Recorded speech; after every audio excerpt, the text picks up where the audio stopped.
Pues vamos a empezar donde ayer nos quedamos. Y ayer nos quedamos, voy a poner esto de otra manera para que yo vea bien las diapositivas. Ahora, ayer nos quedamos en el talento intraemprendedor y su ecosistema. ¿Y por qué voy a hablar de esto?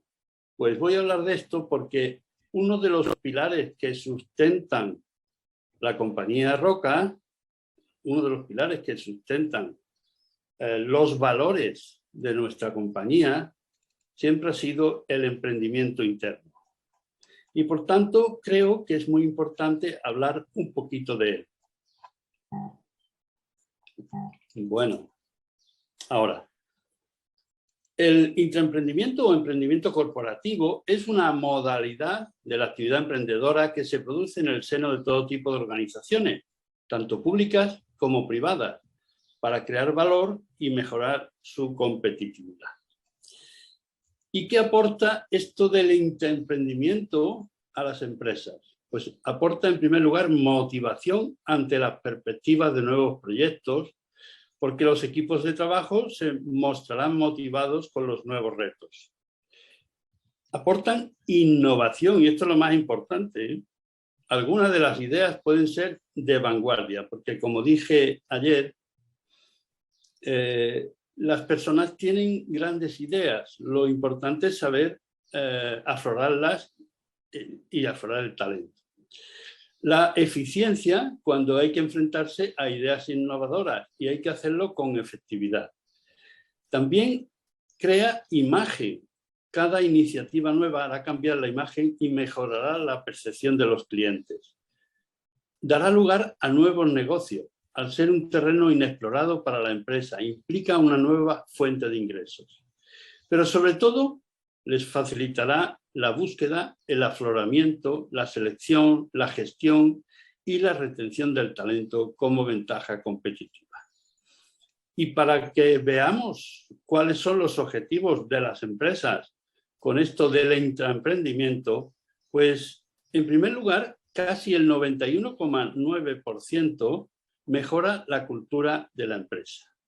El 83% largo, pues hay una innovación continua dentro de la empresa. Y el 64,9% de las empresas lo que buscan, su objetivo es la innovación adyacente, que no es otra cosa que la compañía se apalanca en algo que ya hace bien para entrar a nuevos mercados o para satisfacer nuevas necesidades o nuevos deseos, porque hoy las empresas se centran más en los deseos que en las necesidades. Pongo un ejemplo muy claro. Hoy cuando vemos un anuncio de BMW, por ejemplo, no te dicen cuánto tarda el coche como antes en ponerse de 0 a 100. Hoy el anuncio acaba diciendo, ¿te gusta conducir? Y por lo tanto, hoy día los clientes se mueven más por deseos que por necesidades. Y esto es una de las cosas que se busca con la innovación adyacente. Y luego está la innovación disruptiva, que es aquella que se hace para hacer cambiar de forma más o menos brusca el mercado de un determinado sector. Y está basado en la teoría de Schumpeter sobre la destrucción creativa. ¿Y qué diferencias hay entre un intraemprendedor y un emprendedor? Que vosotros conocéis sobradamente. Pues comparando la procedencia de los fondos, el emprendedor inicia con fondos propios, inversores, subvenciones o préstamos, mientras que el intraemprendedor, lógicamente, es con un presupuesto asignado por la empresa. La motivación de un emprendedor es crear un nuevo bien o servicio. La motivación de un intraemprendedor es mejorar un producto o servicio existente y cambiar el modelo organizativo de la empresa. En la frontera del riesgo y recompensas, mientras que mayor sea el riesgo para el emprendedor, mayores posibilidades de recompensa económica y fama. Mientras que la empresa asume los riesgos del proyecto, es la empresa la que lo asume, o cambio a desarrollar, pero puede haber recompensa. Puede haber recompensa para el intraemprendedor o no, pero puede haberla. Hay una disponibilidad de recursos en cuanto a los emprendedores, pues escasa en capital y en recursos, y los recursos, sin embargo, en las empresas vienen por un presupuesto asignado.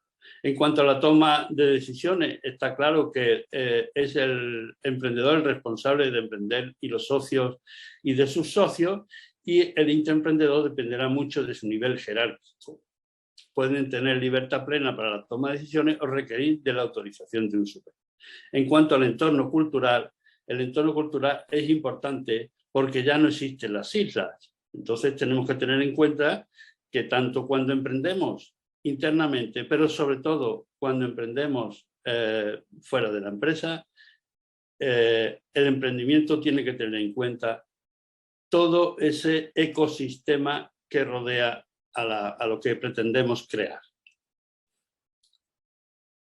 Sin extenderme mucho en todos estos temas, quiero decir que el emprendedor interno tiene unos rasgos personales, que son la integridad, porque no se puede llevar lo que esté haciendo para tomarlo y hacerlo por su cuenta. Tiene que tener habilidades políticas para saber manejarse dentro de la empresa, tiene que aceptar sus errores, comparte las atribuciones de éxito y rompe las reglas, pero es fiel a la visión y a los valores de la empresa. Las habilidades necesarias para un emprendedor interno son descubrir propuestas de valor rentables, comunicar y vender la propuesta dentro de la organización, porque normalmente no te la compran y hay que saber venderla. Hay que tener competencias para poder, competencias de logro. Hay que reunir y motivar al equipo de expertos adecuados, hay que generar resultados visibles, hay que tomar riesgos controlados y tomar decisiones con rapidez, y hay que crecer con la rapidez adecuada o cortar a tiempo. Hay que tener, por tanto, como experiencia una trayectoria reconocida, hay que tener credibilidad y tenemos que tener sobre todo una dirección general con mentalidad abierta. Y hay que tener un sponsor, como yo le he llamado, un sponsor, que lo que hace es identificar al emprendedor, asignarle el proyecto adecuado y apoyarlo. Asegurar la integridad del proyecto, creer en el concepto, poner objetivos ambiciosos, pedir resultados, vender el proyecto hacia arriba. Todo esto es lo que tiene que hacer el sponsor. Apoyar el acceso a recursos financieros, personales, de tiempo, ofrecer cobertura política, porque es difícil, porque estas cosas cuestan mucho dentro de las empresas, pero una de las cosas importantes, más importantes bajo mi punto de vista, o la más importante bajo mi punto de vista en el mundo de las empresas, es ser valiente. La valentía es muy importante. Yo me he considerado siempre un emprendedor interno y he sido capaz de entender que mis jefes me pagaban y me pagaban bien y me pagaban muy bien, y yo tenía la obligación de decirles de verdad lo que yo pensaba, y me he enfrentado a situaciones difíciles, pero he sido capaz de ser valiente. Y hay que tener esto muy claro y hay que tolerar los fracasos y hay que convertirse un poco en coach o en mentor, y hay que tener un plan de desarrollo personal para el emprendedor. Y esto lo tenemos que hacer desde recursos humanos, tener un plan de desarrollo personal para los emprendedores. Hay que identificarlos y hay que aflorarlos y hay que ocuparlos con un plan.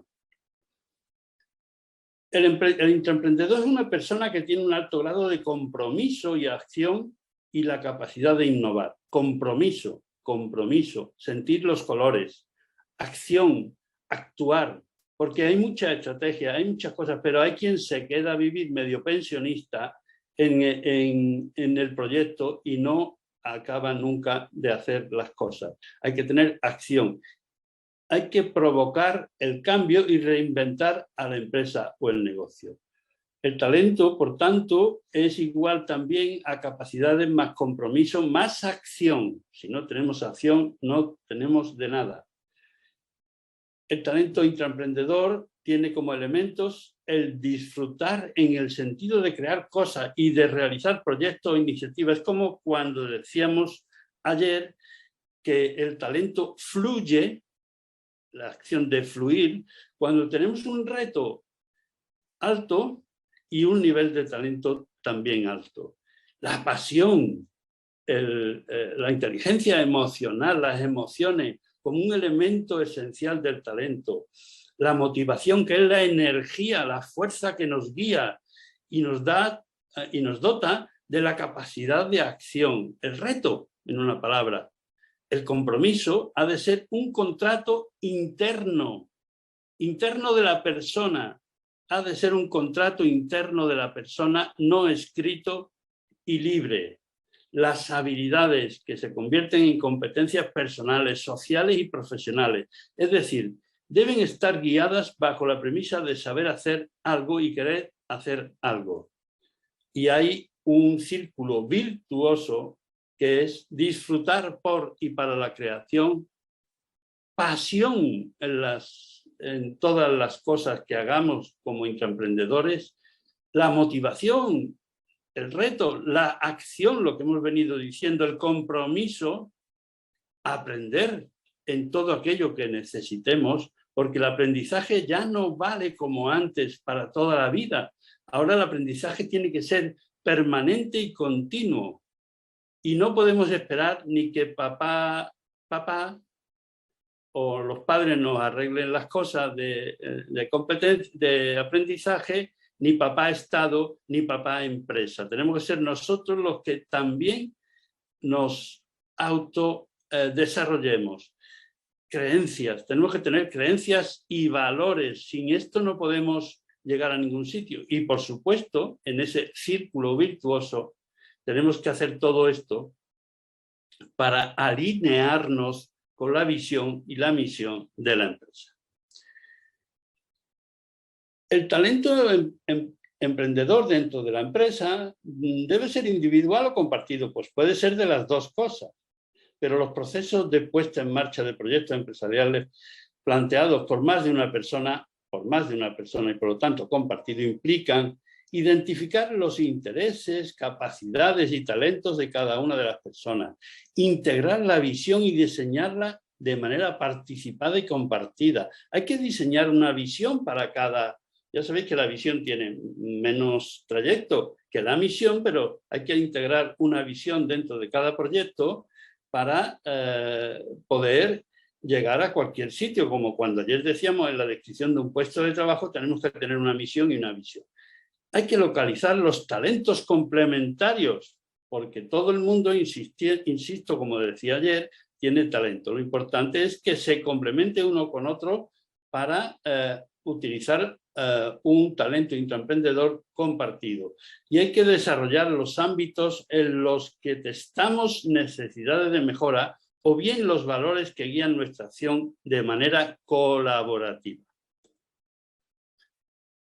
Los factores esenciales del talento emprendedor son 6, los denominados 6CO, 6CO: confianza, colaboración, complementariedad, compenetración, comunicación y cooperación. El primer escalón para desarrollar el talento intraemprendedor es determinar si estás dispuesto a trasladar a la experiencia aquello que aprendas, ya que en la experiencia es donde se encuentra la adquisición de la capacidad de acción y por lo tanto el desarrollo del talento. El segundo escalón es que si piensas y crees que tu proyecto empresarial es inamovible, tienes dos posibilidades: jugar con estas cartas o bien modificar esta creencia y preparar mejor tu estrategia de juego. Y el tercer escalón es deconstruir el objetivo, que es un proceso de aprendizaje en unidades más pequeñas. Siempre hay que deconstruir para poder llegar normalmente a un objetivo que nos hemos marcado, o a una meta. ¿Y cuáles son las competencias personales y sociales que necesita un intraemprendedor? Pues conciencia de uno mismo, autorregulación y motivación.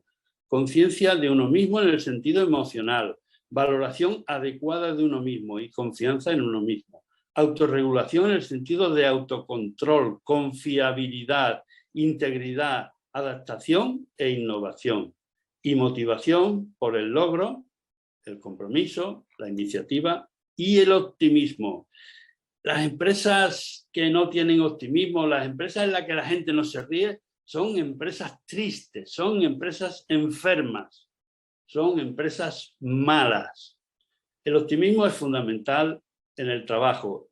Hay que reírse cada día y hay que pensar en que si no nos reímos, malo. Hay que ser felices dentro de lo que cabe en las empresas, como en la vida, dentro de lo que cabe.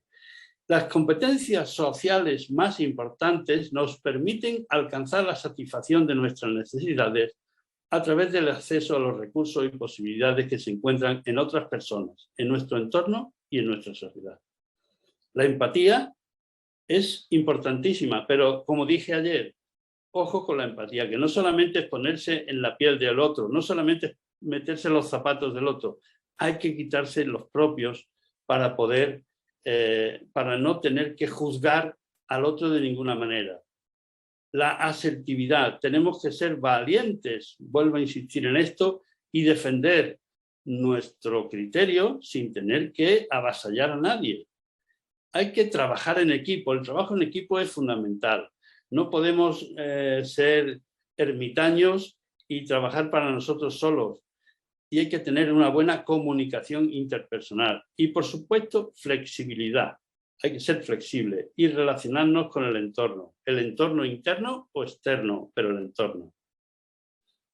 Y todo esto se mueve en un modelo de talento emprendedor que es emprender el vuelo, que es la experimentación, la validación y el aprendizaje. Experimentación, validación y aprendizaje, y con esto emprenderíamos el vuelo. Hay que descubrirse y para esto hay que motivarse, hay que sensibilizarse y hay que conocerse y hay que crear e innovar. Para eso tenemos que crear, valga la redundancia, hay que hacer simulaciones y hay que hacer innovaciones. Quiero decir, antes de que siga con todo esto y antes de que entre en el capítulo de competencias, que todo esto que son competencias como la creatividad, se entrenan. Todo se entrenan, todas las competencias se entrenan y por lo tanto es importante, si queremos hacer algo, entrenarnos para ello. Por ejemplo, dice, si tengo que hablar en público, si tengo que intentar comunicar, si tengo que intentar conseguir que alguien haga algo, pues me tengo que entrenar para eso.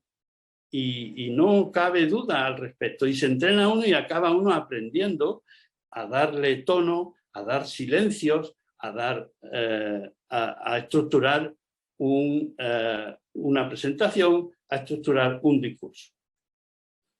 Y todo esto lo estoy diciendo para entrar dentro de lo que sería el líder social, el intraemprendedor o el emprendedor, donde está el ecosistema emprendedor, dentro del talento emprendedor.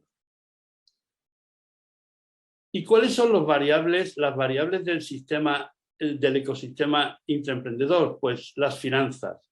Es vital la existencia por parte de la empresa para este tema, tanto para contratar personas como para alquilar espacios de trabajo e invertir en mercadotecnia. La cultura, la tolerancia al fracaso, el pensamiento creativo y la cultura de la investigación crea emprendedores preparados en el seno de las empresas. Es muy importante la cultura de la empresa y vamos a hablar hoy de la cultura de la empresa. El soporte. Son cruciales el soporte al emprendedor a través de mentores, aceleradoras y redes empresariales como los soportes operacionales de las TIC. Y no me estoy inventando nada. Hay muchas grandes empresas, básicamente grandes empresas, que ya tienen aceleradoras de emprendedores internos, emprendedores corporativos. El capital humano, los colaboradores son la piedra angular de las empresas. Ya lo decíamos ayer, lo más importante de una empresa son las personas y mediante la educación los intraemprendedores obtienen los conocimientos para identificar nuevas oportunidades y superar las dificultades. Y los mercados, la interacción con los clientes y las tendencias del mercado determinan el camino que los nuevos negocios deben seguir para alcanzar el éxito. Os aseguro que personalmente, y no quiero hablar mucho de mis cosas personales, pero os aseguro que personalmente yo siempre he intentado ir a visitar clientes. Y yo soy de recursos humanos, aunque también era de relaciones institucionales. Pero iba a visitar clientes. ¿Por qué? Porque yo tenía que conocer qué pedían los clientes externos para poder entender mejor a los clientes internos. En definitiva, la interacción con los clientes y la tendencia del mercado es fundamental. Os aseguro que yo sería capaz de vender váteres y lavabos, porque siempre he intentado, y lo voy a explicar cuando hablemos de un proceso productivo, porque vamos a hablar del proceso productivo, de cómo se hacen los aparatos sanitarios, para poner un ejemplo claro y un ejemplo que lo entendamos y un ejemplo que yo sepa explicar bien, porque había un ejemplo que tenía Secot, que era cómo hacer una tortilla de patatas, pero yo he preferido, en vez de comer, pues lo contrario. Bueno, ¿y dónde se cimenta el modelo de la excelencia del talento? Insisto que el talento es excelencia y no exactitud. El talento intraemprendedor se cimenta en saber cuáles objetivos alcancé, qué aprendí y qué tengo que seguir aprendiendo, qué dificultades superé y cuáles podría ahora y qué podría utilizar para superar las que tengo ahora, qué éxitos logré y qué personas me ayudaron, porque no existe nadie que no pueda vivir en una empresa, que no pueda vivir en una organización, que no pueda vivir en la sociedad sin la ayuda de alguien. Y todo esto tiene que ser en un plazo temporal definido. Y vamos a hablar ahora de la cultura de la organizativa. Los elementos de la cultura organizativa u organizacional son valores y competencias. ¿Qué valoras en tu comunidad? ¿Qué conocimientos, qué habilidades y qué destrezas fomentas? Esto es fundamental que una empresa lo tenga claro.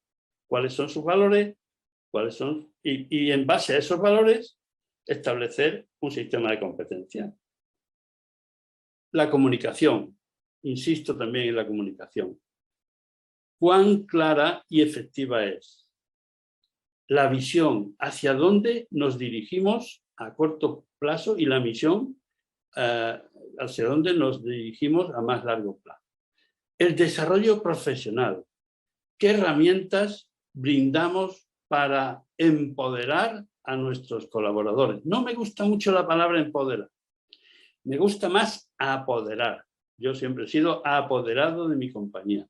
Y apoderar me gusta más que empoderar, que significa lo mismo, aunque tiene un matiz más político la palabra empoderar, y más modernos, no solamente más político que apoderar. El liderazgo. ¿Fomentas la motivación y la creatividad de manera inclusiva? El clima laboral. ¿Qué aire se respira en tu empresa? ¿La gente se ríe? ¿O la gente está triste? ¿O la gente está asustada? ¿O la gente está feliz? ¿O qué aire se respira en tu empresa? Y estos 6 pasos son los elementos, o estos 6 puntos son los elementos fundamentales de la cultura organizacional. La cultura organizativa reúne los valores, las creencias y las formas recurrentes y pautadas de comportarse una organización.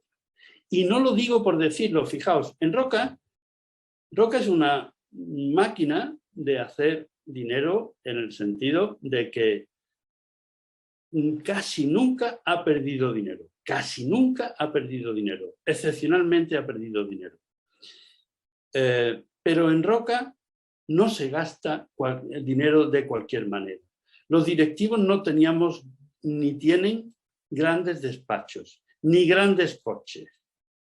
Los coches de los directivos de la empresa suelen ser un BMW de la serie 3 para los niveles muy altos, un Renault o un SEAT un poco más bajo y un cochecito pequeño para los demás. Y eso, además, se podía elegir el color, o blanco o blanco. De manera que eso es una manera de una cultura, eso es un valor. No se puede sacar nada de la empresa si no es con un pago, aunque sea un pago que no tiene valor apenas, pero que la gente sepa que no se puede sacar nada de la empresa. Que la gente sepa que todo vale dinero. Que la gente sepa que todo cuesta esfuerzo. La cultura de la empresa además caracteriza o da una imagen externa de dicha empresa ante los clientes, los proveedores y la sociedad en general. Tener en cuenta que en una empresa, y en una empresa como la mía, centenaria y familiar, los clientes y los proveedores son una gran familia. Cuando ha habido la crisis del ladrillo, que si no llega a ser por la internacionalización de la compañía Roca, pues quizá hubiera caído y cayeron muchos proveedores a los que Roca sin duda ayudó para que no fuera así. Por lo tanto, la cultura da imagen también a los clientes y a los proveedores y a la sociedad en general. La cultura condiciona las estrategias de recursos humanos y los procesos de negocio, ya que según como sea dicha cultura, las formas de organizarse serán unas u otras. Evidentemente, el conocimiento colectivo, el know-how, el hacer las cosas de manera distinta. Y voy a poner un caso real de Roca en la gestión, en los entornos de consolidación e incertidumbre. Cómo, como consecuencia de la pérdida de la cultura empresarial, debido a la internacionalización, que me cuesta decir esta palabra, y dificultades de consolidación en algunos países. Fijaos, Roca acaba de cumplir en febrero de 2022 105 años de vida. En la década de 1990, prácticamente ayer, desarrolló una primera fase de expansión internacional basada principalmente en la apertura de delegaciones comerciales. Y el punto de inflexión en el proceso de internacionalización se dio en 1999, 10 años casi después, con la adquisición del grupo suizo Keramik Holding Laufen, cuarto fabricante mundial de porcelana sanitaria. En 2005, Roca anuncia un ambicioso plan estratégico centrado en el sector de espacio del baño, lo que dije ayer, zapatero a tus zapatos, y alcanza el liderazgo mundial del sector en el año 2006, 7 u 8 años antes de lo previsto. Porque el objetivo era, no, muchos más años, porque el objetivo era 2020, en el año 2020. Dejó las divisiones de calefacción y aire acondicionado, insisto, zapatero a tus zapatos, y hoy en día la red comercial de Roca se extiende por más de 170 países que abastece gracias a sus 84 plantas de producción. Tened en cuenta que una planta de producción de sanitario tiene una extensión aproximada de 20 campos de fútbol. Y tiene 24.000 trabajadores que emplea en todo el mundo. En la actualidad, Roca sigue siendo una empresa familiar de capital íntegramente español. ¿Y qué pasó? Pues que como consecuencia de la internalización, porque estamos en 5 regiones, en Europa se fueron comprando fábricas. Cuando uno compra una fábrica, compra normalmente una marca, y cuando compra una marca hay una manera de hacer las cosas, y cuando hay una manera de hacer las cosas que no es la que tú haces, no se puede cambiar en 2 días. Y además, normalmente no se compran cosas que funcionen muy bien, se compran cosas que suelen funcionar muy mal. y por eso tú las compras y las adaptas a tu manera de hacer las cosas. Y por lo tanto, hubo una pérdida de cultura empresarial importante con la internacionalización que fue muy rápida. Había que reconstruir, por lo tanto, el puzzle de nuestra cultura. ¿Para qué? Pues para volver a ser lo que éramos, para cambiar, para no cambiar. Teníamos que nuestra identidad corporativa, nuestros valores, teníamos que hacerlo y tenemos que cambiar respetando la nueva diversidad, porque claro, teníamos un nuevo escenario.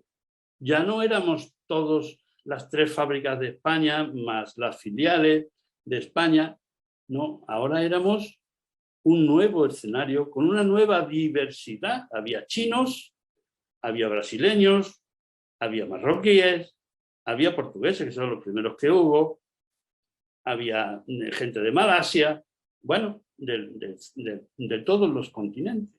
Y por lo tanto había que reconstruir el puzzle. Desde Recursos Humanos propusimos una planificación táctica consistente en diseñar una herramienta o varias, pero teniendo muy claro la importancia de involucrar a los mejores de las distintas áreas de la organización, a los que mejor conocían nuestra cultura y por tanto podían evaluar los desfases o las brechas que se estaban consolidando, y en esa involucración debería estar presente tanto en el diseño como en la implementación de la herramienta para que esas personas actuaran como agentes de cambio y facilitaran el aprendizaje al resto de la empresa.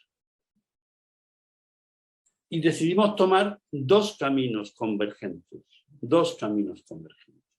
¿Para qué? Para llegar a todas las personas del grupo en los distintos puntos del mundo. Teníamos que ir a converger en el camino de la cultura organizativa global. Y para eso ideamos una herramienta que le llamamos operaciones motivacionales. Y otra que fue la gestión por competencias. Decidimos arduamente establecer la gestión por competencia a nivel mundial y establecer las operaciones motivacionales que ya las veníamos haciendo en todo el mundo. Fijaos, lo primero que se hace en una operación motivacional es ponerle un nombre. Por ejemplo, aquí en Dos Hermanas pusieron el nombre de Oripo. En otros sitios pues ponen otro nombre. ¿Y cómo lo hacen? Pues los equipos que van a la operación motivacional pues son los que deciden cómo se le pone de nombre a esa operación. En Burgos pusieron Operación CID, como comprenderéis. En fin, en Alcalá de Henares se puso Complutum. Estoy refiriéndome a España porque es lo que yo más conocía. ¿Y cómo realizamos el cambio? Pues lo realizamos utilizando los 8 pasos de Kotter. Primero, empezamos generando un espacio y una identidad. ¿Y cómo se hace esto? Creando sentido de urgencia. Creamos una motivación para querer cambiar. Hicimos que todos hablaran del cambio. Compartimos problemas técnicos. Perdón, que me estoy pasando de un sitio a otro. Bueno, pues creamos sentido de urgencia. Lideramos el cambio y formamos equipos de facilitadores que facilitaran el cambio, porque en estos 8 pasos de Kotter, que son los que es necesario según Kotter para hacer un cambio, hay que tener en cuenta que dice que cada uno de estos pasos duran en torno a 1 año. A nosotros no nos duró 1 año, nos duró menos, puede durar menos. Depende de lo que quieras cambiar. Y si te equivocas en cualquiera de ellos, pues tienes que volver atrás. Creamos la visión del cambio, definimos una visión clara, lo que decía antes, que todos entendieran qué tenían que hacer y para qué. Y esto es crear un clima para el cambio. Comunicamos la visión, predicamos con el ejemplo, dirección por hábitos, lo que decía ayer. Comunicamos la visión de forma práctica y la difundimos cada vez que pudimos. el boca a boca, que funciona muy bien, aparte de otros, como veremos ahora, de forma mucho más reglada, digamos. Superamos los obstáculos, detectamos las posibles resistencias y trabajamos para eliminarlas, porque estas cosas tienen mucha resistencia, aunque parezca que no. Creamos la estructura necesaria para superar obstáculos y aseguramos éxitos a corto plazo. La mejor motivación es el éxito, por lo tanto hay que hacerlo poco a poco, estableciendo metas, estableciendo logros, llegando a obtener logros, a obtener éxito. Y todo esto fue comprometer y habilitar a toda la organización. E intentamos crecer sobre el cambio ya generado. Definimos y revisamos objetivos dentro de un marco de mejora continua. Hay que ir comprobando cómo va la estrategia, si funciona, si no funciona, hay que establecer parámetros para ello, hay que hablar mucho, hay que comprender mucho, hay que entender mucho y hay que fijar el cambio en la cultura corporativa. Afianzamos el cambio como una manera de hacer en nuestra organización y lo hicimos visible. Implantamos y mantuvimos la transformación. ¿Y qué es esto de los programas motivacionales y desarrollo de equipos? Pues Roca, que también tiene una universidad, la Roca Corporate University, los programas motivacionales, las operaciones motivacionales son informaciones para explicar el para qué del trabajo al estilo Roca y así generar sentido de pertenencia, formación acorde a la madurez del equipo e incentivos a nivel de aprecio, incentivos no económicos, a nivel de aprecio y reconocimiento que nos hagan mejorar. Y para eso empezamos generando un espacio de identidad. Compartimos problemas técnicos, porque una manera de hacer equipos es compartir qué problemas tienes en tu trabajo, en distintas áreas de trabajo, porque esto se hacía por áreas de trabajo, por grupos funcionales homogéneos, GFH, que le llamamos nosotros. Promoviendo desde ese espacio, desde esa nueva identidad, que no es otra que la cultura perdida por la empresa, la búsqueda de soluciones que puedan implementarse y estableciendo su seguimiento. Formamos y desarrollamos personas y grupos en aspectos relacionales para que aprendan a comunicarse, a confiar y a trabajar en equipo desde nuestros valores de siempre. Esperamos la consecución de los primeros resultados, monitorizamos y supervisamos los seguimientos, por tanto. Conseguimos resultados y los celebramos en equipo. ¿Y cómo los celebrábamos? Pues el equipo elegía algo que se entregaba, una camiseta, una gorra, un vaso, una taza, yo qué sé, un montón de cosas que era para celebrar aquello. Aparte de que había outdoor, a veces se hacía fuera de la empresa estas cosas. Y, por ejemplo, para trabajar un equipo de trabajo se hacía un futbolín humano. ¿Qué es un futbolín humano? Por si alguien no lo sabe. Pues es una persona que juegan al fútbol unos contra otros, pero que están unidos por una barra, por un palo, yo qué sé, donde para darle hay que jugar en equipo, si no, no le das de ninguna manera. Y es una manera de entrenar al equipo, de aprender a hacer las cosas unidos por una barra aunque sea. Construimos aprendizajes técnicos y humanos. Y de nuevo comienza el ciclo y el grupo aprende a mejorar de forma continuada, se cohesiona y se convierte en un equipo con un alto desempeño acorde con la cultura de la empresa.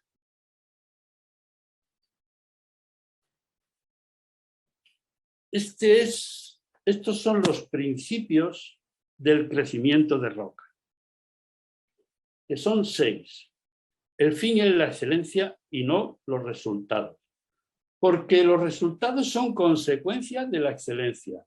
Si solo nos fijamos en los resultados, fomentaremos culturas donde todo vale, pero nada asegura que se pueda repetir. Que se pueda repetir. Porque la historia está en que el conocimiento hay que aflorarlo, y para que se pueda aflorar hay que repetir las cosas que hemos hecho desde la excelencia. Desde la excelencia. Apoyo a los equipos directivos. A los equipos les tiene que motivar sus jefes líderes ejemplares. Dijimos ayer también que los líderes tienen que ser ejemplares, tienen que dirigir por valores y por hábitos. Valentía, que lo decía yo antes. Probar cosas nuevas, emprender internamente en nuestro ámbito de trabajo, equivocarnos y corregir, aprender haciendo cosas diferentes, ir más lejos, no tener miedo a innovar o emprender. Formar parte de, adaptarnos a cada realidad, a cada cultura, ser parte discreta de los diferentes, discreta, que esto es uno de los valores de Roca, la discreción, de los diferentes equipos en los que se participa, responder con lo que se tiene, ayer también lo decíamos, no podemos estar pidiendo más gente, ni podemos estar pidiendo una gente mejor, tenemos que intentar trabajar con lo que tenemos que hacer lo correcto.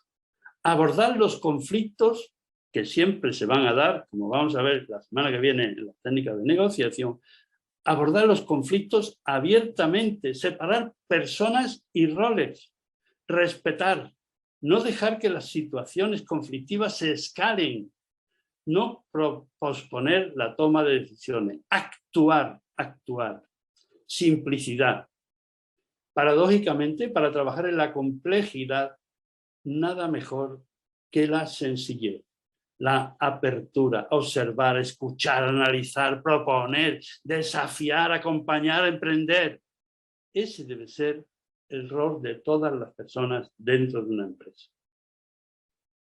Y estos son los valores de Roca, los 4 pilares en los que se sustenta Roca, que yo siento los colores y por lo tanto está dentro de mi corazón, como ahí se ve.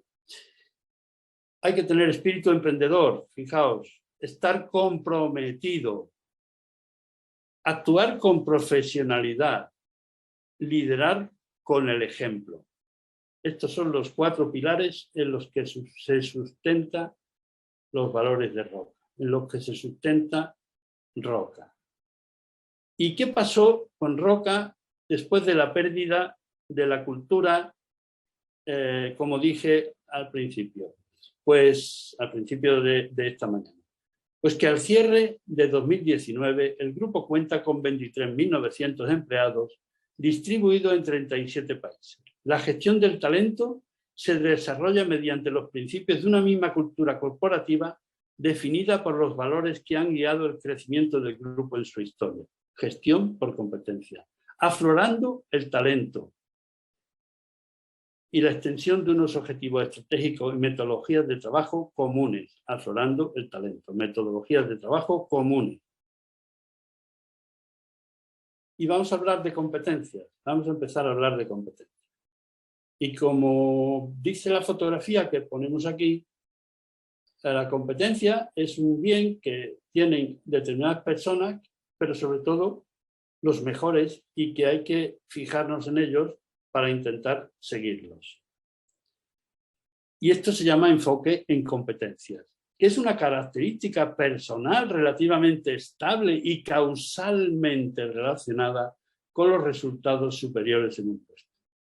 En definitiva, se trata de observar lo que hacen los mejores en su puesto. Y esto es lo que hicimos en Roca, observar qué hacen los mejores en su puesto.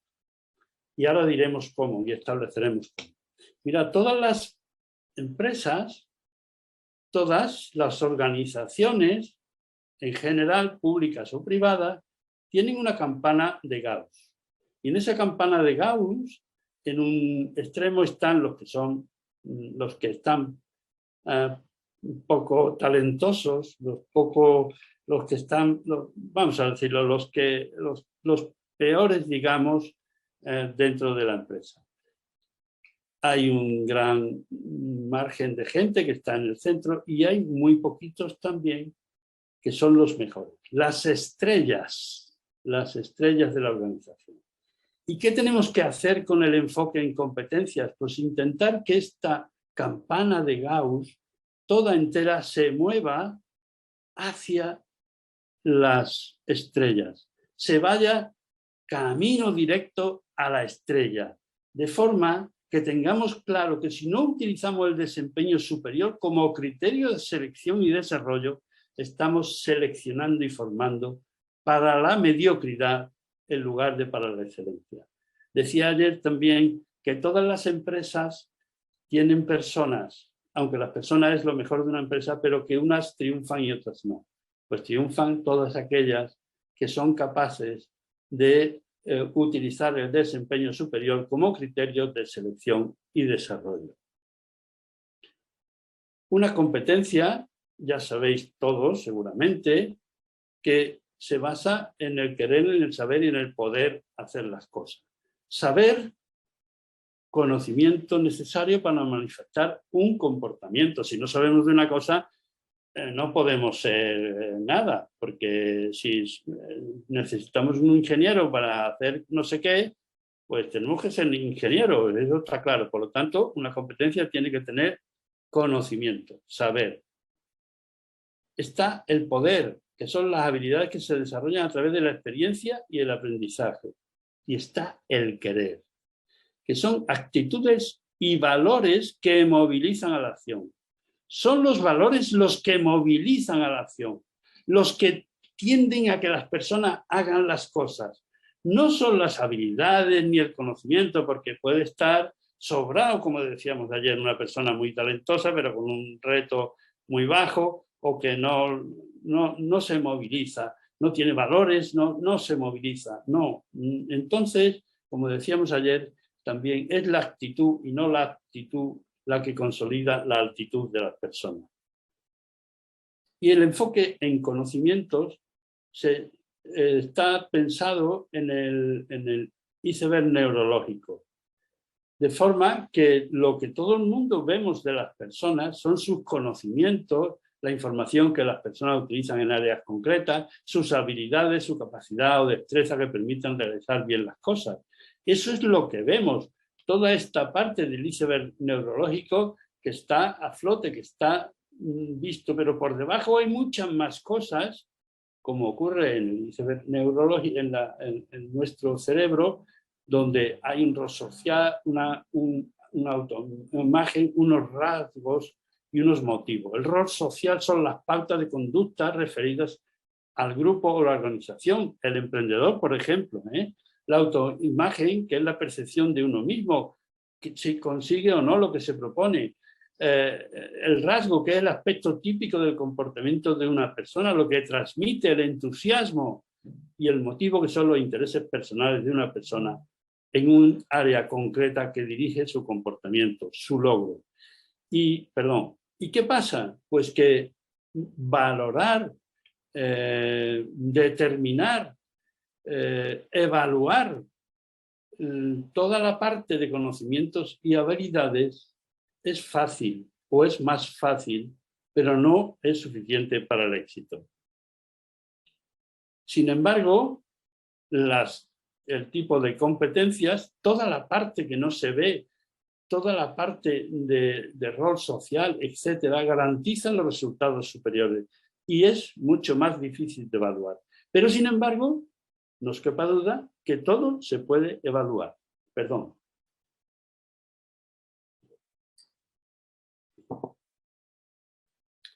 Ay, perdón. Bueno, ¿y cuáles son los objetivos de la gestión por competencia? Pues involucrar a las personas con la mejora organizativa. Analizar objetivamente las contribuciones y esfuerzos individuales. Informar a las personas sobre cómo lo están haciendo. Lo decía ayer también. Las personas tienen derecho a saber cómo lo están haciendo. Hay que estimular a estas personas para conseguir actuaciones eficaces. Hay que mejorar las contribuciones individuales, incrementando el reto o bajando el nivel de talento, aunque sea transitoriamente o esporádicamente. Hay que crear un canal de comunicación entre el jefe y el colaborador, y a través de esto se crea, porque se establece, se establece de una manera programada una reunión o unas reuniones entre el jefe y el colaborador. Hay que establecer un estilo de dirección más orientativo y participativo, y esto se consigue a través de la gestión por competencia. Vamos a definir un poquito más esto de la gestión por competencias. A partir de la misión de la empresa, establecemos unos objetivos estratégicos, establecemos un plan de negocio, etcétera, etcétera. Establecemos qué hacemos, qué queremos hacer. Y a través de los valores culturales de las competencias, establecemos cómo lo hacemos, con qué objeto. Pues establecemos cómo esperamos que desarrollen su responsabilidad. Aquí ponen los directivos y managers, pero esto se puede extender a todas las personas de la organización, a todas las personas, o a los técnicos en el caso de la administración. Y no me estoy refiriendo a los técnicos de nivel A, ni B, ni estas cosas, sino técnicos. Las aplicaciones que tiene la gestión por competencias es establecer una retribución más justa, establecer la formación y desarrollo necesario en la empresa, poder establecer carreras profesionales y poder implantar y mantener una cultura corporativa. Por lo tanto, lo que se hace en la evaluación por competencia es valorar personas, adecuar etapas profesionales, formar y desarrollar personas, mejorar la adecuación en esa formación y desarrollo. Persona puesto a establecer un plan de desarrollo, unos itinerarios formativos acordes al desarrollo competencial, retribuir y diferenciar el nivel contributivo de cada persona. Esto en la administración no creo que se pueda hacer, pero en las empresas se hace así. No cobra igual un jefe de personal en un sitio que en otro. No cobra igual un ingeniero en una fábrica que en otra. No cobra igual un ingeniero dentro de la misma fábrica y en un puesto similar. Depende de su nivel de contribución a la empresa. Y para eso se hace una entrevista de evaluación. Se realiza un informe de evaluación. Se ponen las observaciones del evaluado y se envía a recursos humanos. ¿Qué se evalúa? Pues se evalúa las cualidades personales, personalidad y comportamiento, la contribución del sujeto al trabajo encomendado y el potencial de desarrollo. En resumen, las competencias son cualquier característica de una persona que marca la diferencia en su nivel de desempeño. ¿Qué hacen las personas con un rendimiento superior, con mayor frecuencia, en mayor número de situaciones y con mejores resultados? Que los diferencian de aquellos que tienen un desempeño promedio, que es lo normal. Tampoco pensemos que en las empresas todos son de un rendimiento superior. Lo normal es que todos tengan un desempeño promedio, un desempeño adecuado. Eso es lo normal, porque el otro día haciendo una mentoría a través de la Universidad de La Rioja, pues me decía mi mentí, me decía que le mandé para que me hiciera un formulario de competencias y en todo era excelente. No puede ser, esto no puede ser, es imposible. Por lo tanto, insistimos en una competencia, una característica personal que lleva un comportamiento diferenciador de éxito. Persona, comportamientos, resultados. Intención, acción y consecuencia. Motivos, rasgos, autoimagen, habilidades, conocimientos que pueden ser observados o adquiridos. Por eso decía que las competencias se entrenan. Pueden ser observados y adquiridos. ¿Y cómo se hace una competencia? Vamos a empezar ya a hablar aquí de cosas concretas. Pues lo primero que hay que hacer es nombrar una competencia que nos parezca que hayamos elegido.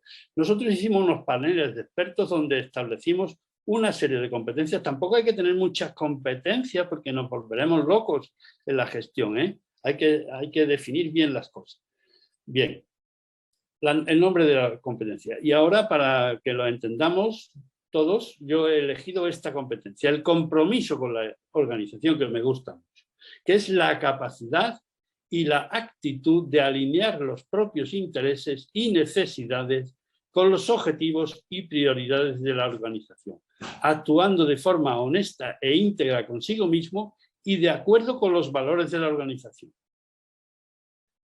En esta definición se hace en detalle qué significa la competencia. Primero el nombre, después se define, después se establecen niveles distintos por cada competencia que muestra el grado de desarrollo. Por ejemplo, es consciente de los valores de la organización y actúa en consecuencia, defiende la reputación de la empresa delante de personas externas a esta, se preocupa por la imagen de la misma, se preocupa por transmitir los valores de la organización a los diferentes miembros del equipo, se adapta a los valores y a la forma de hacer de la empresa y actúa de acuerdo con ellos, bla, bla, bla, bla, bla, bla. Bueno, otro aspecto es un comportamiento, son comportamientos específicos por cada nivel, ejemplos de cómo la competencia se muestra en la práctica. Impulsa los valores de la empresa a través de acciones concretas en su área funcional o de negocio. Lleva a cabo las acciones necesarias para dar respuesta efectiva a los compromisos adquiridos. Actúa en favor de la misión y los objetivos de la organización, por ejemplo, disciplina estratégica. Apoya activamente y se compromete en la implantación de decisiones estratégicas y políticas y corporativas. Estos son comportamientos que se observan en las personas. Antepone los objetivos de la organización a los de su ámbito de responsabilidad. Es decir, tiene una vista de pájaro de la compañía, tiene una vista de pájaro de la organización, realiza esfuerzos personales ante situaciones de urgencia o presión por el bien del proyecto del área o de la empresa. Bueno, pues ya veis cómo qué elementos tiene una competencia bajo nuestro punto de vista, ¿eh? Esto es un ejemplo, se puede hacer así o no, o de otra manera. Y claro que se puede hacer de otras maneras, pero básicamente este es un sistema reconocido mundialmente por las universidades, por las organizaciones, etc. ¿Qué hicimos? ¿Con quién contamos? ¿Y cómo dividimos las áreas para establecer las competencias? Pues haciendo dividiendo las funciones de la empresa. Esto es muy importante para todas las cosas. Funciones elementales del negocio, que son la fabricación, las ventas y el marketing, y las funciones de soporte, los soportes que damos a las funciones elementales del negocio, las compras y la logística, los recursos humanos, que está dentro del staff, hay un soporte directo operativo, que es las compras y la logística, sin comprar no podemos, y sin logística no podemos ni fabricar ni vender, la calidad, el servicio técnico, postventa o no, la productividad, etc. El soporte indirecto, que es el staff, los recursos humanos, la compensación y beneficios, que es las nóminas. Nosotros siempre le hemos llamado compensación y beneficios. La administración y finanzas y la asesoría jurídica. Y luego hay un soporte tecnológico, que es el diseño, la investigación y desarrollo y la informática. Lo dividimos en estas áreas funcionales y establecimos para cada familia profesional cuáles son los comportamientos críticos de excelencia que deberían tener todos los jefes que pertenecen a la familia en relación con la cultura de la empresa, en relación siempre con la cultura de la empresa. Establecimos competencias corporativas y competencias funcionales.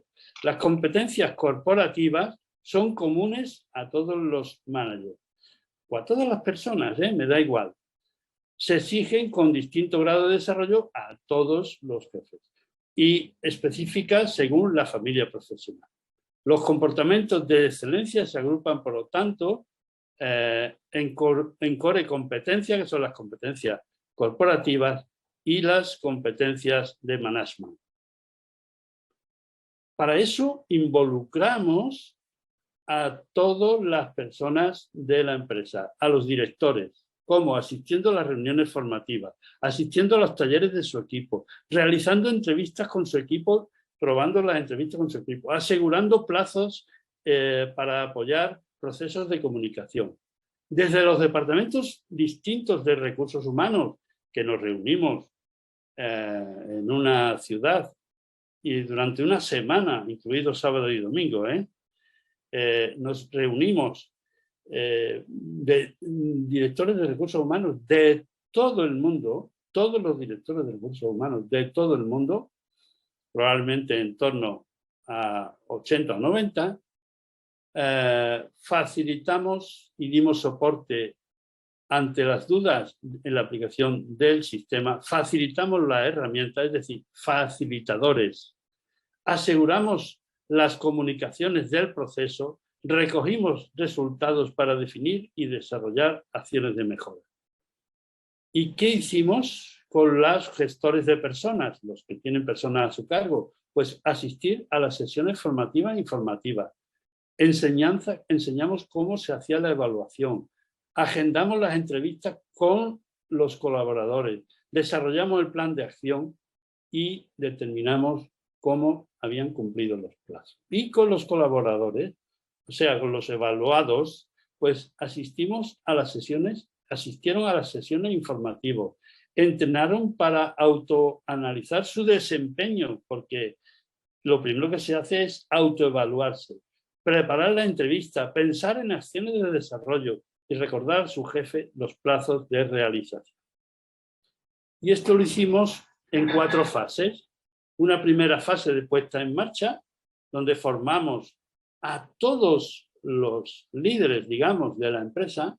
Una segunda fase, donde evaluamos de manera probatoria, es decir, probando la segunda fase, la evaluación, con los managers facilitadores y la autoevaluación.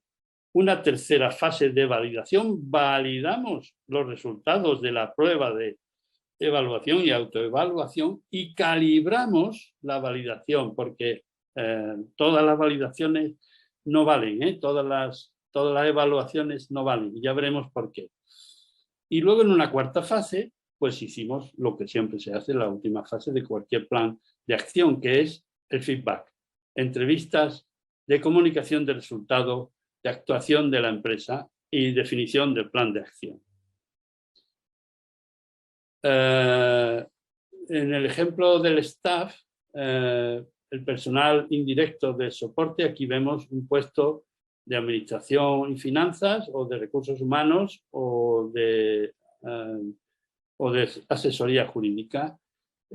Y establecimos una misión, dirigir un área funcional de soporte indirecto en el ámbito urbano. Establecimos todo esto, dirigir y coordinar, realizar un seguimiento de indicadores. Bien. Y ahora esto es lo importante. ¿Cuáles son las competencias que decidimos que eran de la empresa?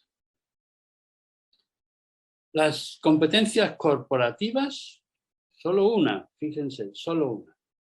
Solo la autogestión, el compromiso con la organización y la gestión del cambio. Las funcionales, según cada área funcional, pero eran la autogestión, la visión global y estratégica, el análisis y síntesis, que era, vamos a ver, la primera es de autogestión, la segunda es de pensamiento, la tercera de logro, la cuarta de influencia y la quinta de equipo. La cooperación, el liderazgo y dirección de personas, en la dirección de equipos, el impacto de influencia, la orientación al cliente.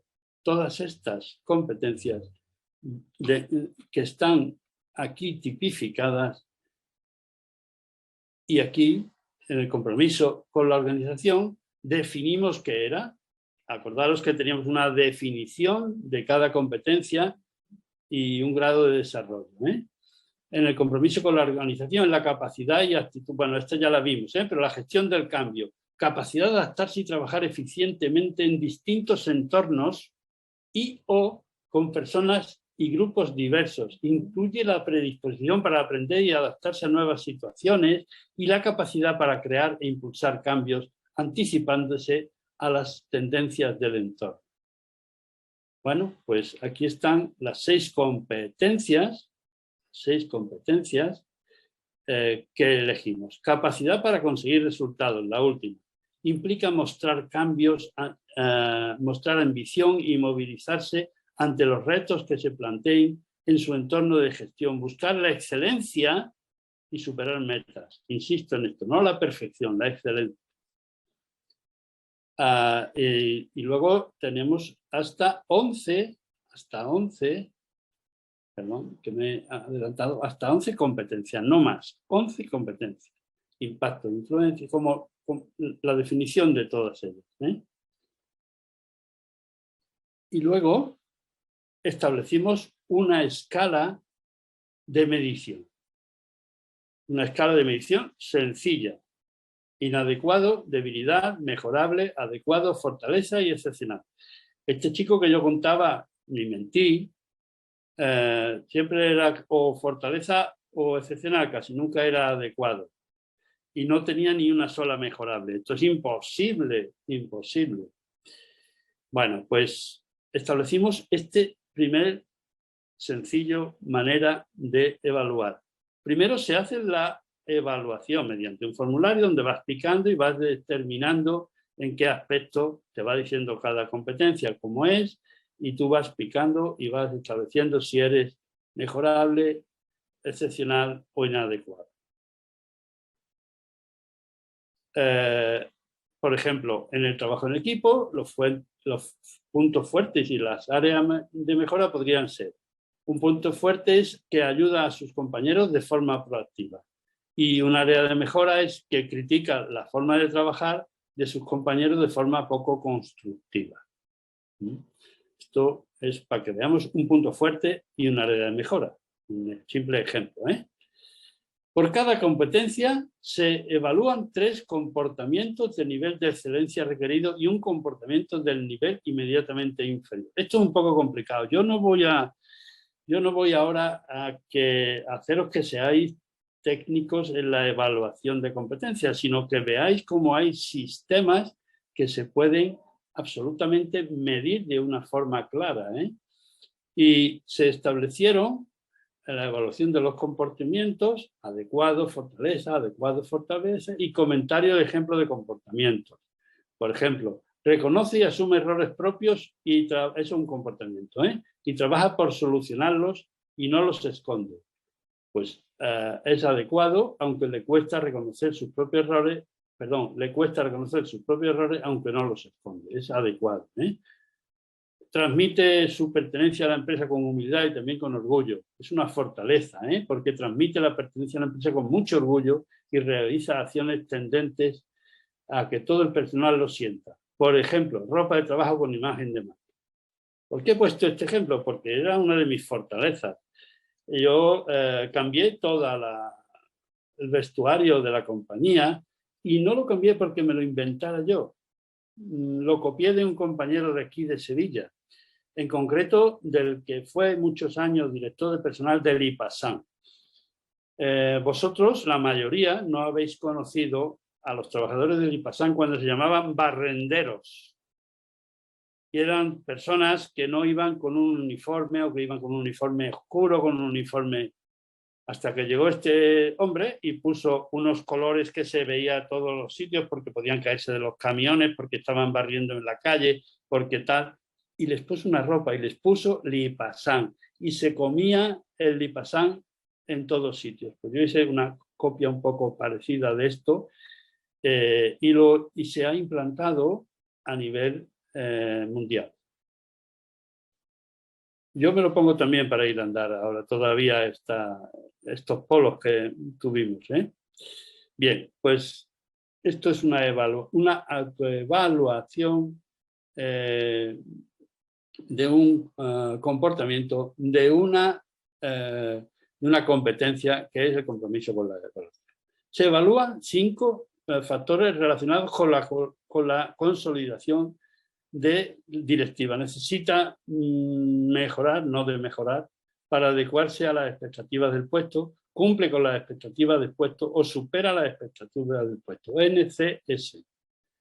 Y para los factores a evaluar son los conocimientos técnicos, la experiencia, el conocimiento del negocio o mercado, el nivel de desarrollo y las responsabilidades clave del puesto y la consecución de resultados esperados en el desarrollo de funciones. Es decir, una nueva medición, la consolidación directiva. Pero podría ser la consolidación del desarrollo del puesto de trabajo, no directivo. Y además se valoran los comportamientos según sean mejorables, aceptables, fortaleza o excelencia, se evalúan en puntos. Hemos convertido ya aquello tan facilito en puntos, de manera que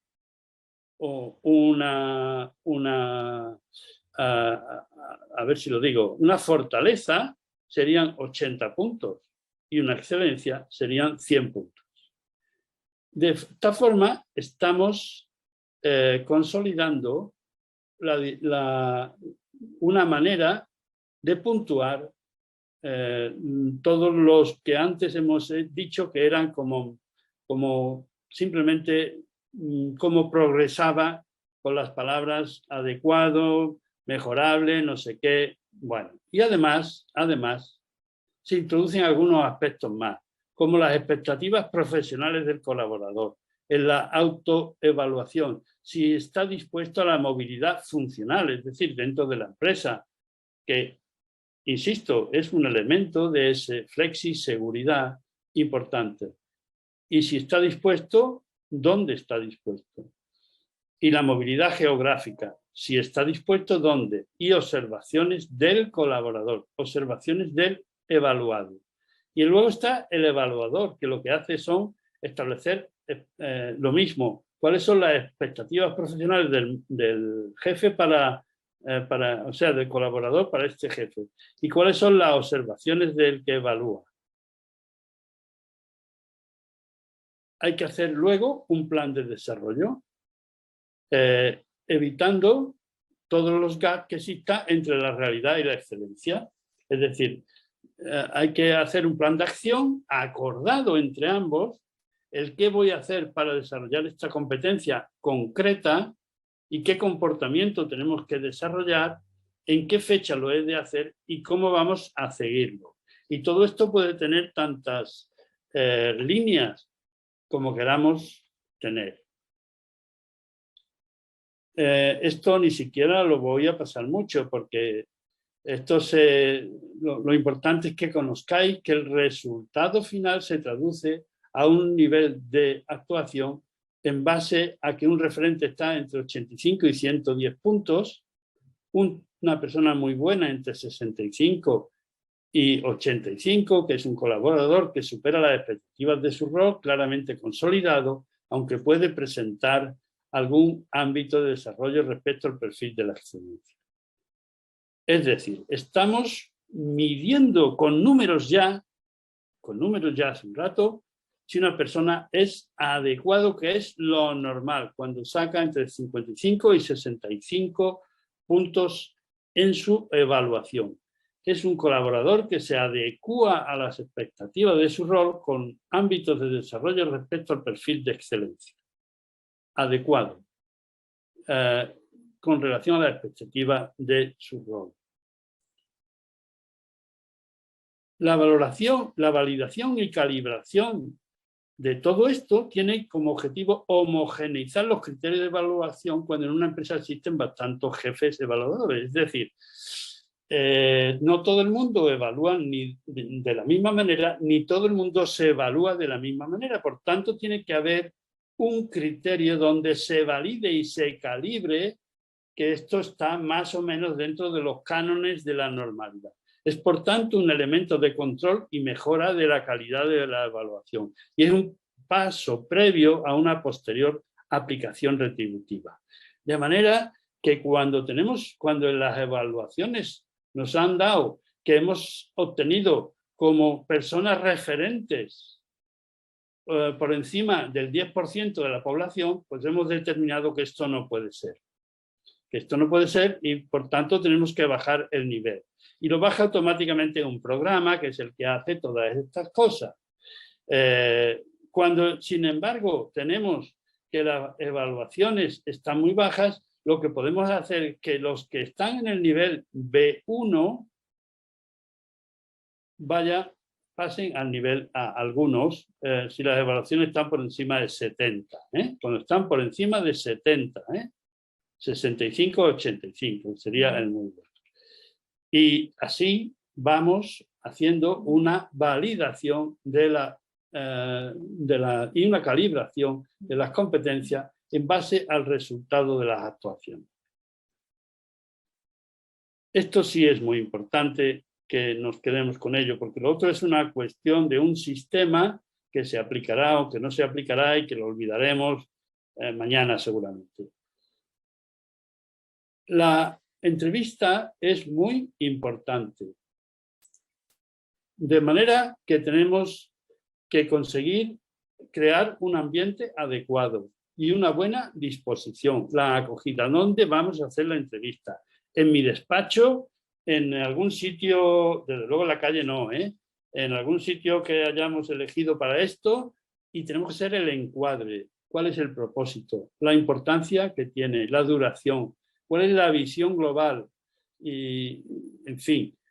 Y luego tenemos que hacer la evaluación. ¿Y cómo lo hacemos? Mediante preguntas abiertas, dejar hablar, no interrumpir, extraer información, ofrecer información por parte del jefe en la autoevaluación, haciendo preguntas abiertas, y en la evaluación del jefe ofreciendo información, puntos fuertes y logros conseguidos, áreas de mejora. No tenemos que decir que lo está haciendo mal, sino en qué tenemos que mejorar. ¿En qué tenemos que mejorar? Y equilibrar en ese momento los puntos fuertes y las áreas de mejora. El plan de acción que tenemos que establecer después de la evaluación. Y hay que pedir al entrevistado propuestas de áreas de desarrollo. Ayudar a concretar un plan de acción. Preguntar ¿en qué puedo ayudarte? Buscar consenso entre ambos. Y el cierre, concretando los objetivos principales y específicos, acordar indicadores, porque hay que medir las cosas, acordar plazos, acordar revisión y seguimiento, y un agradecimiento y un refuerzo y ánimo, sin duda, cuando nos despidamos. Esto es más de lo mismo: preparación, apertura, análisis, plan de desarrollo y cierre.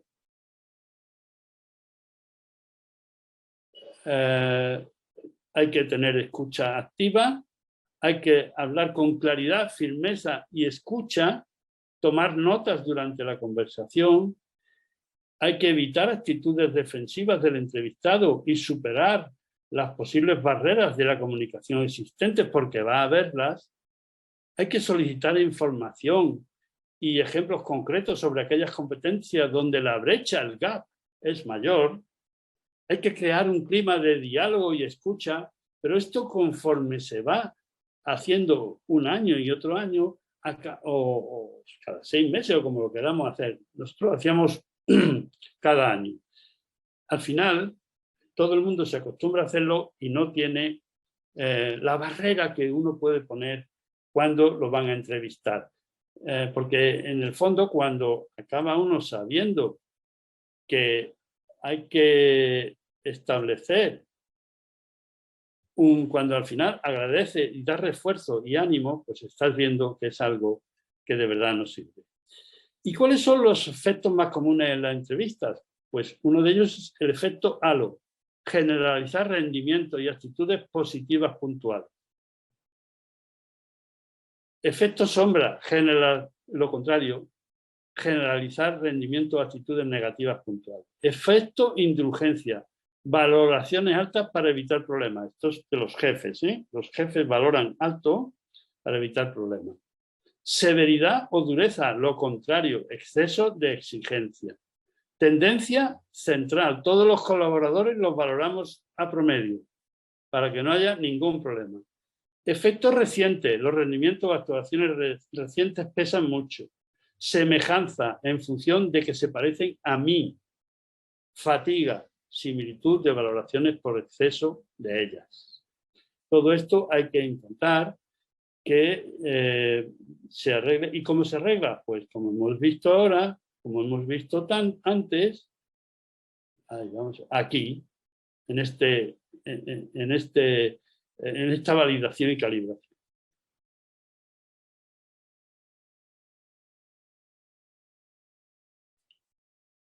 Una vez que hemos hecho esto, tenemos que establecer un plan de acción con un impacto en el desarrollo, dependiendo de que sea menos necesario o más necesario, hasta llegar a un cambio completo de trabajo, lo que decíamos antes. Puede que tengamos a un tío tan sobrado o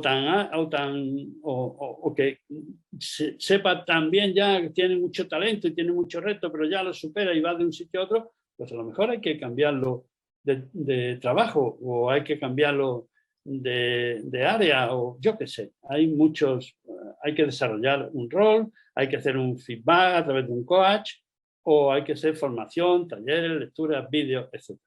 Y para que no digáis que no voy a enseñar cómo se hace, pues os voy a enseñar mi evaluación, mi autoevaluación. Aquí está el código que yo tenía en SAP, mi email, mi fecha de contratación. Bueno, el compromiso con la organización, pues por ejemplo, aquí yo pues reconoce y asume errores propios, adecuado. Transmite su pertenencia al Grupo Roca con humildad y también con orgullo, fortaleza. Bueno, aquí veis, análisis y síntesis. Analiza con profundidad, rigor y detalle la información, adecuado. Integra ideas, datos y observaciones presentándolo de forma clara y útil, mejorable. ¿Por qué esto? ¿Por qué? Pues porque me gusta tanto el Excel, que hacía unos Excel que hasta que comprendí que solamente lo entendía yo, pues determiné que tenía que arreglar esto. Por lo tanto, mejorable. Mejorable también porque no me anticipo sin esperar que se sucedan las cosas. Control remoto de mi pantalla. No, Maribel. Iniciativa, bueno, pues una serie de cosas que también tengo fortalezas, pero fijaos, una de mis mayores, al final el valor total de competencia fue adecuado. Al final fue adecuado, como decía, pero una de mis mayores debilidades era mi nivel de inglés. Y yo era partícipe, era miembro del comité de empresa, no, por parte de la dirección había un foro donde había un comité de empresa europeo y tenía que participar. Y nosotros ya poníamos traducción simultánea, pero cuando se acababa lo formal de aquello, lo hacíamos, por ejemplo, lo hemos hecho muchas veces en Praga porque era una ciudad que era económica, que estaba bien, muy asequible. Bueno, pues yo no podía hablar con la gente, yo tenía que estar con que alguien me tradujera de mis compañeros, porque he sido siempre muy torpe para esto del inglés. Bueno, pues, ¿y qué hacía yo? Pues ir a clases de inglés, a pesar de todo, ir a clases de inglés. Y ya está. Bien, pues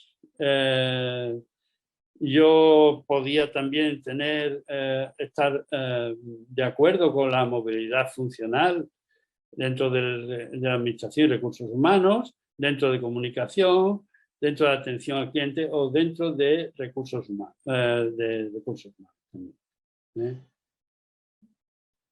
Esto es administración y recursos humanos. Bien. ¿Y cuál es el futuro, ya acabando, cuál es el futuro de los recursos humanos en la época de Internet, del Big Data, de las redes sociales, de la inteligencia artificial, de la robótica? en la cuarta revolución integral, en la era digital, ¿cuál es el rol que deberían jugar los departamentos de recursos humanos? Pues yo me voy a pasar una serie de cosas que aquí tengo puestas del mundo verde, del mundo azul, porque estamos ya al filo de la finalización y no tiene mucho que decir, pero sí esto. Una organización moderna, dinámica y en red se está imponiendo la organización de la empresa en torno a pequeños equipos de trabajo, los cuales se forman en poco tiempo, trabajan juntos durante 1 o 2 años y luego se mueven hacia otros proyectos dentro de la compañía. Esto sería un ejemplo de intraemprendimiento, ¿eh?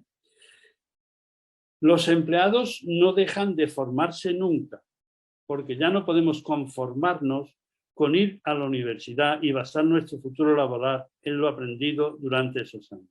Ahora nuestra carrera profesional se ha convertido en un aprendizaje continuo. La adquisición de talento. Las compañías están en una constante búsqueda de profesionales que surgen prácticamente de la noche a la mañana y en cualquier lugar del mundo, porque ahora podemos contratar en cualquier lugar del mundo y para trabajar incluso en su país en remoto. Mejorar la experiencia de los empleados, desde los procesos de contratación hasta el desarrollo de sus carreras profesionales. Nuevas formas de evaluar el rendimiento, basados en objetivos bien definidos y feedback continuo a través de la gestión por competencia y evaluación 360 o al menos 180 grados. Un nuevo liderazgo, la tendencia apunta a líderes más jóvenes y diversos que sean capaces de dirigir los negocios de forma digital desde principios y valores. Unos recursos humanos digitales, implementando nuevas aplicaciones móviles, software y herramientas que ayuden a cambiar la forma de trabajar. El Big Data al servicio de los recursos humanos. Los números son poder. Y los recursos humanos no están quedando al margen de la revolución del Big Data. A través del People Analytics hacen que una utilización intensiva de datos sea fundamental para la toma de decisiones que afectan a las personas. Promover la diversidad y la inclusión.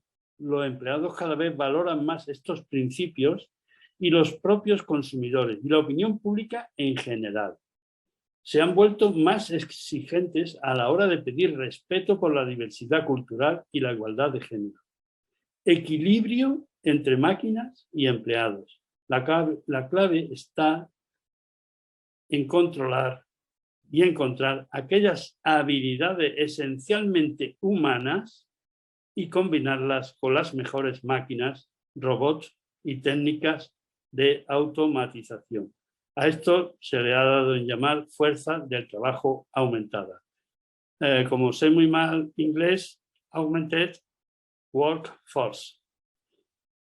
Y con esto, un momento, porque esto me ha hecho, a ver, vamos a ver si lo puedo, vamos a vaya, lo he maximizado en vez de minimizado. Bueno, vale. Y con esto, pues muchas gracias por vuestra sesión, por vuestra atención y hemos acabado todo lo que había de recursos humanos.